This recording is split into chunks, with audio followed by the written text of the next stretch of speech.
এটা পরীক্ষা করার জন্য মূলত তাকে ইসমাইল আলাইহিস সালামকে কোরবানি করার নির্দেশ দিয়েছেন।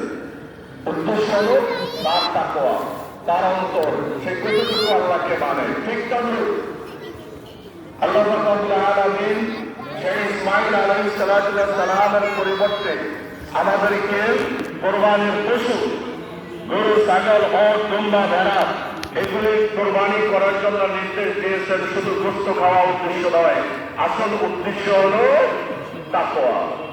আমার মনটা আল্লাহর প্রতি কতটুকু ঝুঁকে, কতটুকু আল্লাহর প্রতি ঈমান ও বিশ্বাস আছে, এতটুকু আল্লাহ পাক পরীক্ষা নেবেন। লা ইয়ানালুল্লাহু লুহুমুহা ওয়ালা দিমাউহা ওয়ালাকিন ইয়ানালুহুত তাকওয়া মিনকুম।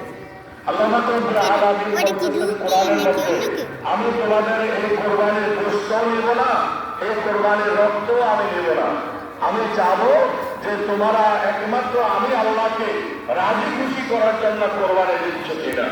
ইন্নাল্লাহা লা ইয়ানজুরু ইলা সুওয়ারিকুম, আল্লাহ রাব্বুল আলামিন তোমাদের চেহারা কত সুন্দর এই দিকে তাকাবেন না, ওয়ালা আমওয়ালুকুম, তোমাদের আমল, তোমাদেরকে যে সম্পদ দিয়েছেন এই সম্পদের দিকে আল্লাহ পাক কি করবে না, দৃষ্টি করবে না। ওয়ালাকিন ইয়ানজুরু ইলা কুলুবিকুম ওয়া আমালিকুম, আল্লাহ রাব্বুল আলামিন দেখবেন যে তোমাদের আমল কি আছে, কি আমল করো, কতটুকু নেক আমল করো। আমি আল্লাহর জন্য তোমরা খালেস নিয়তে এই আমল করতেছে কিনা, তার মধ্যে একটি অন্যতম আমল কোরবানি। এবং তোমাদের অন্তরের মধ্যে আমি আল্লাহকে রাজি খুশি করার উদ্দেশ্য, নাকি দুনিয়া থেকে কত বড় গরু, কত বড় ওট, কত টাকা দামের, কত মূল্য বেশি দিয়ে কোরবানি দিলাম, এটার দিকে আল্লাহ পাক লক্ষ্য করবেন না। যদি আমরা ছোট্ট একটা বকরিও কোরবানি দিই, যদি খালেস নিয়তে দেওয়া হয়, তাহলে এটাই যথেষ্ট, এটাই আল্লাহর দরবারে কবুল হবে। সাহাবায়ে কেরামরা আল্লাহর নবী মুহাম্মদ রাসূলুল্লাহ সাল্লাল্লাহু আলাইহি ওয়াসাল্লামকে জিজ্ঞাসা করলেন, ইয়া রাসূলুল্লাহ ওয়া ইয়া হাবিবাল্লাহ, এই যে কোরবানি আমরা দেখতেছি, মা হাযিহিল আদাহি, আমরা যে কোরবানি দেখতেছি, পশু জবাই করতেছে, এটার মধ্যে কি আছে, এটা জেনে আমাদের কি হবে? প্রথমে বলেছেন যে এটা হলো তোমাদের পিতা ইব্রাহিম আলাইহিস সালামের সুন্নাত। ইব্রাহিম আলাইহিস সালাম যেভাবে কোরবানি আদায় করেছে, আল্লাহকে রাজি খুশি করেছে, তোমরাও সেভাবে কোরবানি করে আল্লাহকে রাজি খুশি করবে। এবং বিকুল্লি সাআরাতিন হাসানা, তোমরা যে পশুটা জবাই করবে, এই পশুটার মধ্যে যে এই পশমগুলি আছে, এই lakh crore million billion trillion যে পশম আছে, এই পশমগুলি যত পরিমাণ, ঠিক তত পরিমাণ তোমাদেরকে আল্লাহ রাব্বুল আলামিন কি দিবেন, সওয়াব দান করবেন। সুবহানাল্লাহ। তাহলে আমাদের নিয়ত হবে আজকে যে কোরবানি করবো, নামাজ আদায় করবো, একমাত্র আল্লাহকে রাজি খুশি করার জন্য। এবং কোরবানি করবো শুধু গোশত খাওয়ার জন্য নয়, আল্লাহকে রাজি খুশি করার জন্য।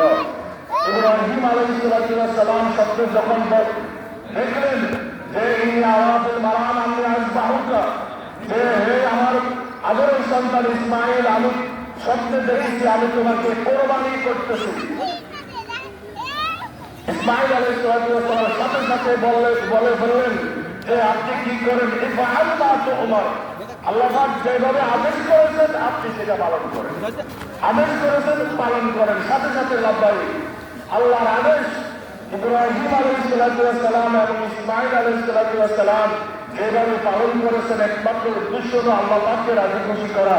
সেই উদ্দেশ্য লক্ষ্য নিয়ে আমরা আজকে কোরবানি কেন, আল্লাহ যারা আমাদের কোরবানিগুলোকে কবলে মঞ্জুর করেন।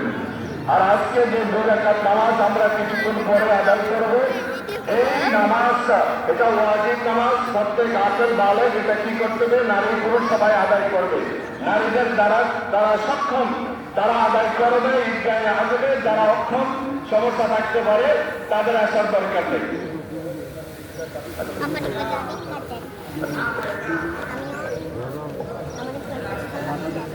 বর্ষি আবহাওয়ার কারণে হয়তো 15 মিনিট আমরা একটু পিছাইতে হয়, যেহেতু ওই যে মাঠ সাজাইতে একটু সময় লাগবে। আমরা 7:30টায় তো জমাতের টাইম দিয়েছি, 8:45 আমরা করে ফেলবো। একটু 15 মিনিট সময় নিলাম,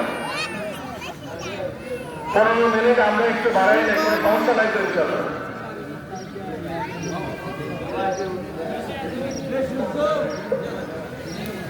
8টার আগেই শেষ ইনশাল্লাহ। 8:45 মধ্যে আর 15 মিনিট আসি আমরা, যে আমরা সবাই আজকে আমরা যে নামাজটা পড়ব, নামাজের নিয়মটা আমরা জানি। এই যে আজকে বাড়িতে গোসল করলাম, ওযু করলাম,